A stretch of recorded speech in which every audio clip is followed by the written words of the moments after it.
How's it going, you excellent bunch of bakers? Welcome back to another video. Today I have another sweet treat for you, so let's get in the kitchen and get started.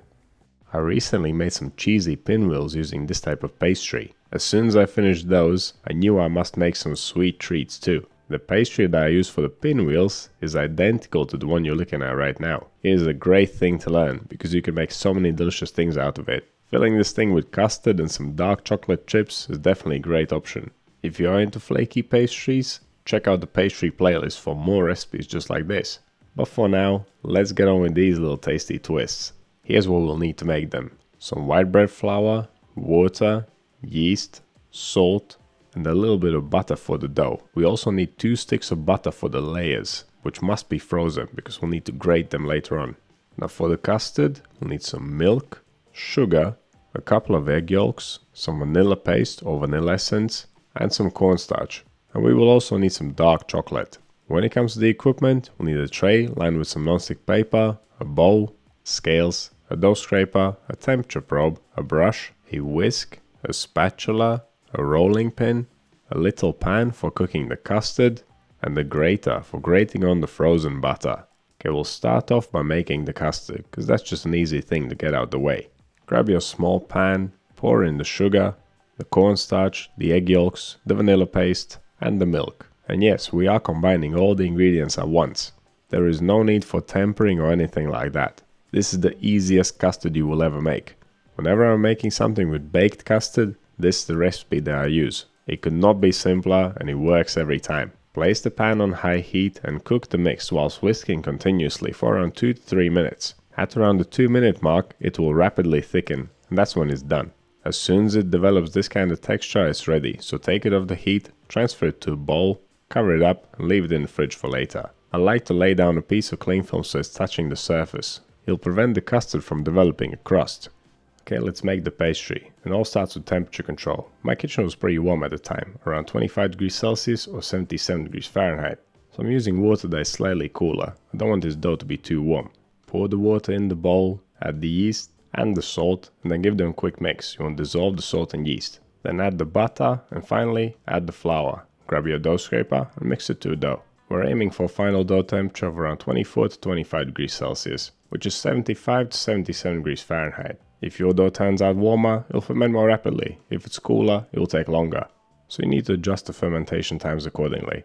The first part of the bulk fermentation will be done at room temperature, but after that, it'll be up to you. You can ferment this pastry in the fridge or make it on the same day. I personally prefer cold fermentation because I can make the pastry in the evening and finish it off on the next day. It is also easier to handle that way. Okay, after a quick temperature check, cover up the dough ball, leave it to ferment for 20 minutes. It is a relatively loose dough, so we will give it 2 folds during the first fermentation stage. Once the 20-minute timer is up, dust the dough ball with flour, pop it out on the table with the smooth side down, then stretch it and fold it over itself whilst going around in a circle. Once it feels nice and tight, flip it smooth side up again, tighten it against the table, and that's your fold done. Place the dough ball back into the bowl, cover it up and leave it to ferment for another 20 minutes. Once the timer is up, repeat the same steps as previously. Dust it with a little bit of flour, pop it out on the table, fold it over itself, tighten it and place it back into the bowl for another 20 minutes of fermentation. So a total of 1 hour has passed and the dough looks nice and puffy. We can now move on to creating some buttery layers. Give the dough ball a generous dusting of flour, pop it out on the table, flatten it with your hands and then roll it out with a rolling pin to a large rectangle. Don't worry about measurements, just roll it until it's nice and thin and try to make the edges as straight as you can.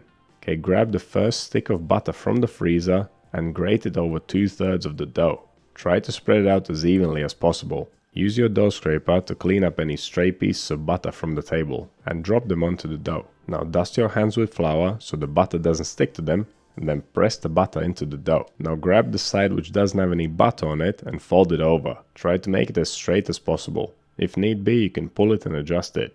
Next up, grab the loose piece from the other side and fold that over and adjust it so it's nice and straight. And we have now created our first layers. Now the dough needs to be wrapped up and placed in the fridge to cool down for 30 minutes. After 30 minutes of chilling, pull it out the fridge to perform the second set of folds.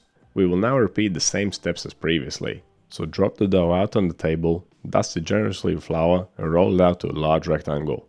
Once you rolled it out to size and made the edges nice and straight, grab the second stick of butter from the freezer and once again grate it in an even layer over 2/3 of the dough. Then grab your dough scraper, pick up any stray pieces of butter from the table, place them onto the dough.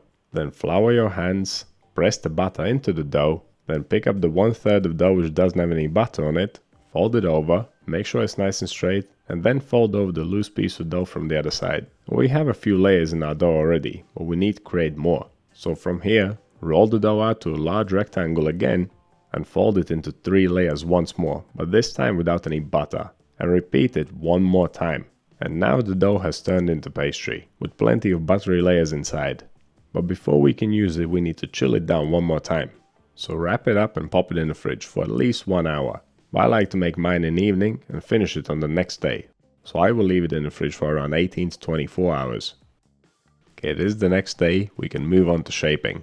And yes, you guessed it, we'll be rolling this thing out to a large rectangle. But this time you want it to be quite a bit larger, around 2 foot long and 1 foot wide. And that'll be 60 by 30 centimeters. Try to make the edges as straight as you can so we don't need to trim off too much. Now take the custard out of the fridge and whisk it up. You want to make it as spreadable as possible. Leaving it out at room temperature for a while would have been probably a good idea.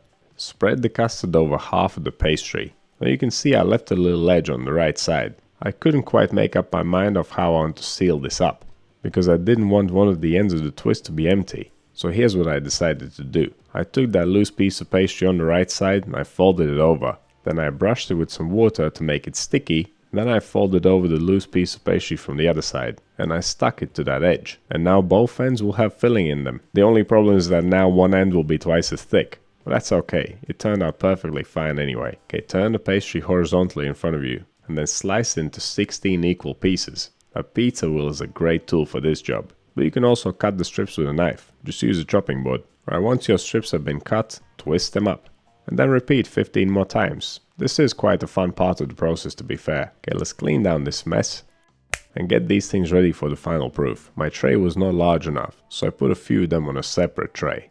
The final proofing time will depend on the temperature of your kitchen. It took me an hour and a half at around 24 degrees Celsius or 75 degrees Fahrenheit. Be sure to preheat your oven during the final hour of fermentation. 180 Celsius, 355 Fahrenheit fan on, or 200 Celsius or 390 Fahrenheit fan off. Okay, let's brush these skinny boys with egg and get them in the oven. They will take around 25 minutes to fully bake. My oven's not big enough so I can't bake them all at the same time. I left the other tray in the fridge so they don't overproof while these ones are baking. One side of my twist was getting darker than the other, so I decided to turn the tray around halfway through the bake. That doesn't always happen, you know. It's weird. As a last minute thing, I decided to brush them with a hot sugar syrup once they came out of the oven.